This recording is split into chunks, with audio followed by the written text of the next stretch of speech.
নিতাই,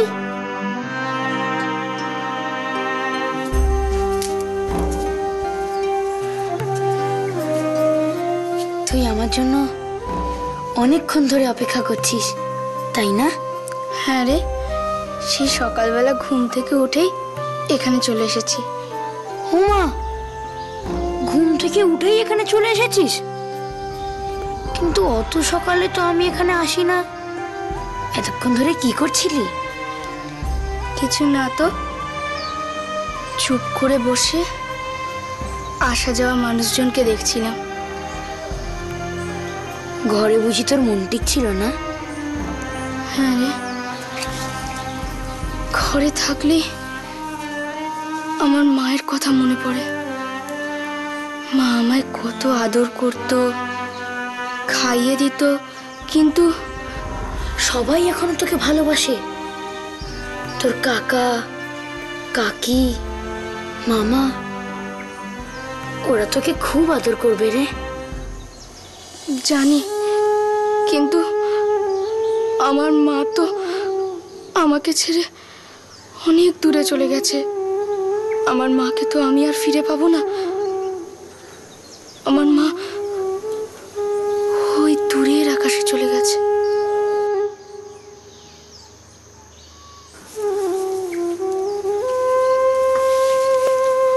আয়, বস। আমি বসতে পারবো না, আমার তো মা মারা গেছে। অসহ্য না?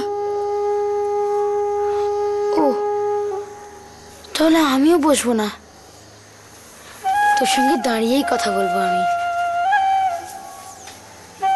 জানিস নি তাই, তোর চোখে জল দেখলে, তোর কষ্ট দেখলে আমারও কষ্ট হয়। জানিস মামা, আমি জানি আমার মা কেন মরে গেল। কি জানিস তুই? আমি যদি সেদিন এই কালীতলা থেকে মায়ের ফুল নিয়ে আমার মায়ের কপালে ছুঁয়ে দিতাম, তাহলে আমার মা এভাবে আমাকে ছেড়ে চলে যেতে পারতো না, আরো অনেক দিন বেঁচে থাকতো।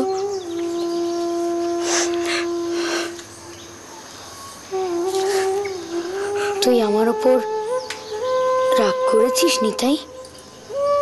রাগ করবো?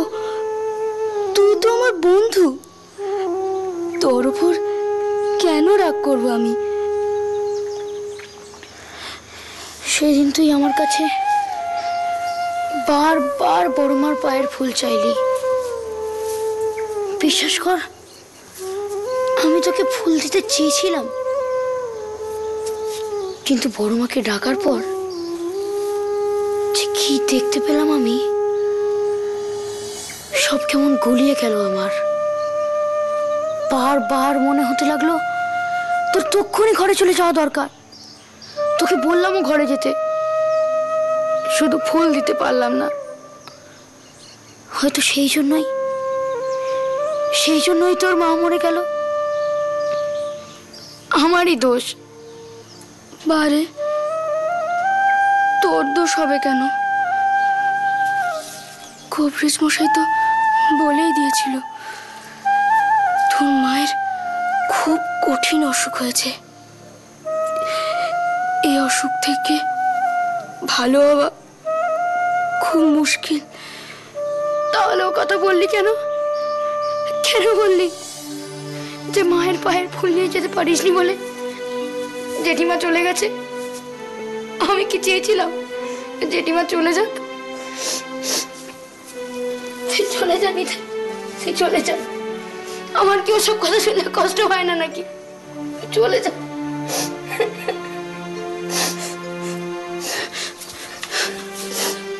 তুই আমায় তাড়িয়ে দিচ্ছিস? তাড়িয়ে দিচ্ছি কোথায়? আমার জন্যই তো তোর মা মারা গেছে। আমি ভালো নই রে নিতাই, তুই আর মিশিস না আমার সঙ্গে, তুই চলে যা।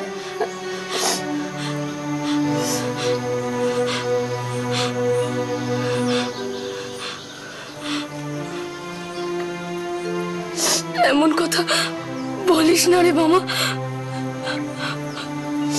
তুই এত দুঃখ পাবি জানলে আমি কিছুতেই ও কথা মুখে আনতাম না। আমি আর কখনো এমন কথা বলবো না। কিন্তু তুই দাঁড়িয়ে দিস না, চলে যেতে বলিস না আমায়। তুই যদি আমি দাঁড়িয়ে দিস তাহলে আমি কার সাথে খেলা করবো বল? আমি কার সাথে গল্প করব বল না?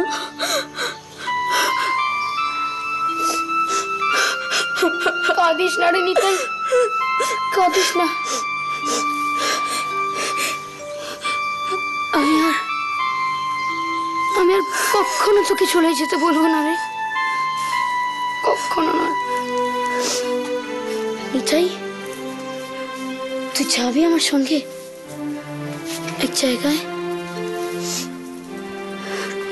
হ্যাঁ। কোথায় বল? আছে সে এক জায়গা, সেখানে গেলে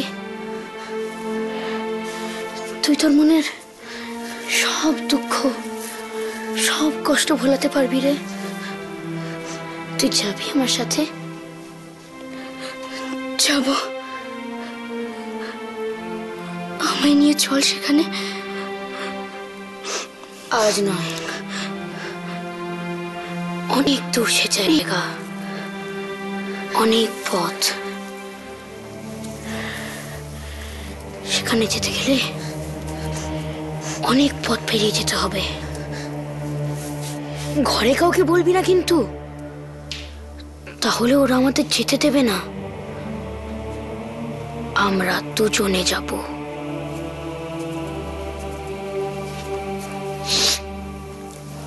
কাউকে জানাবো না।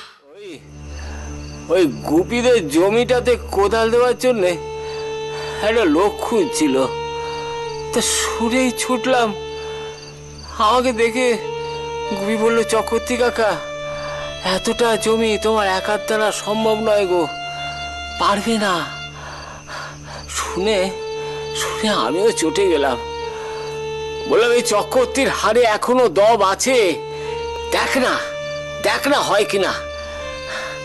বলে কোদাল নিয়ে কাজে লেগে গেলাম। তবে একা মানুষ তো, তাই অনেক সময় লেগে গেল। ও ও ভালো কথা, ভালো কথা। ওরা ওরা এই দুটো পয়সা দিয়েছে। হ্যাঁ, এই নাও।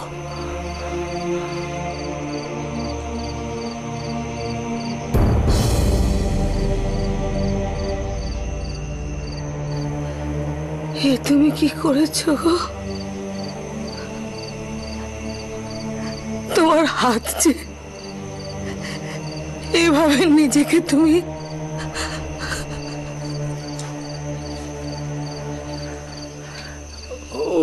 ও কিছু নয় গো, সামান্য ফোসকা পড়েছে, দু একদিনের মধ্যেই ঠিক হয়ে যাবে। হ্যাঁ, কেঁদো না। কেন তুমি এমন করছো গো? এই অসুস্থ শরীর নিয়ে দুটো ভাতের জন্য এত পরিশ্রম।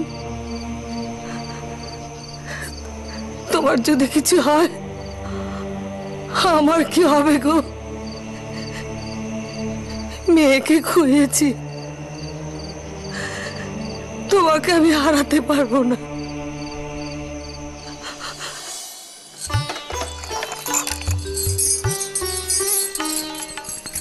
এই হাতটা পরিয়ে দে তো।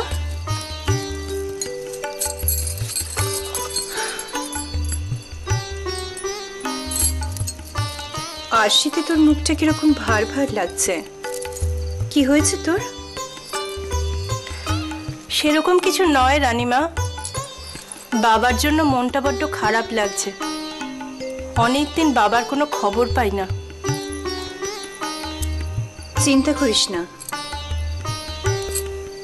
রাজাবাবু তোর বাবাকে তারাপুরে পাঠিয়েছেন। তার যথেষ্ট দায়িত্ব আছে তার কর্মচারীদের উপর। তাছাড়া রাজাবাবু দীননাথকে বেশ ভরসাই করেন। সবই বুঝি রানীমা, কিন্তু মনটা মানে না। আসলে বাবা ছাড়া আমার আর কেউ নেই তো। আমি বুঝি, আমি বুঝি তোর মন খারাপের কারণ।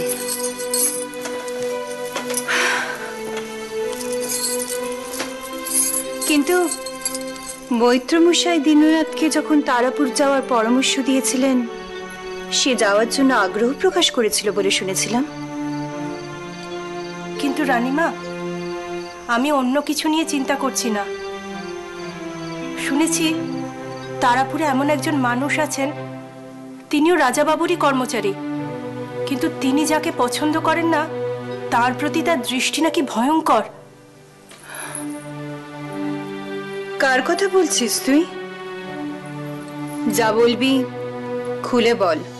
হ্যাঁ রে, কদিন ধরেই তোর নতুন বাবুটিকে দেখছি না। আসে না তোর ঘরে? কার কথা বলছিস? যে ঘাটের ইজারা নিয়েছিল রে, হারেনবাবু আনলো না তোর কাছে? রামচরণ বাবু? হ্যাঁ হ্যাঁ, তেনার কথাই বলছি। সে মনে হয় আর আমার কাছে আসবে না। কেন রে, কি হলো? ঠিক মতো খাতির যত্ন করিসনি? তা করব না কেন? বাবুর বোধহয় আমার উপর গোসা হয়েছে। আমাকে একটা কাজ করে দিতে বলেছিল, আমি রাজি হইনি। কি কাজ?